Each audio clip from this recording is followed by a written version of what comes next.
There is another method to detect the problem or errors related to wire connectivity. This can be done by using DWG Audit tool.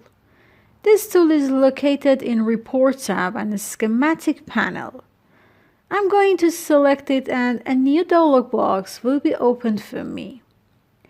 Based on your requirements to audit a drawing or project, you can select each one of these two options. I'm going to audit the active drawing, so I choose OK. And then Drawing Audit dialog box will be opened. As you see, it includes several options such as mark gap pointers, which allows us to find out the problems that are related to the missing wires which were connected through gap pointers. The other option is used to clean the wires that don't have wire numbers.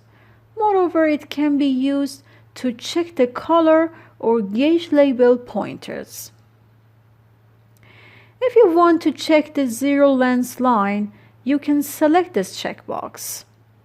Also, you can check the wire numbers that are not linked to the wire network by selecting wire number floaters.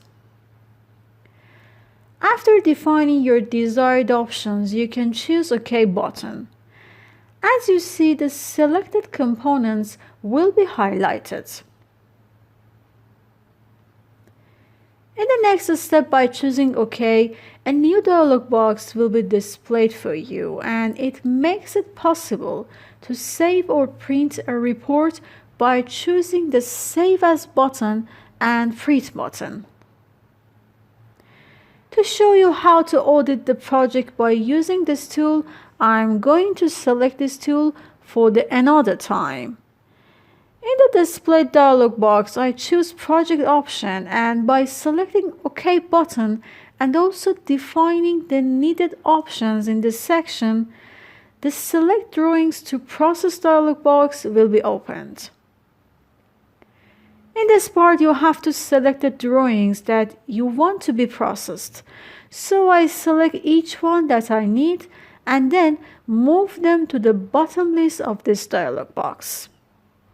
After choosing OK button, it may ask me to save this current drawing or not. And in the next step, other drawings that I have selected are processed, and then the final dialog box with the report and audit will be displayed, and you can save or print the results.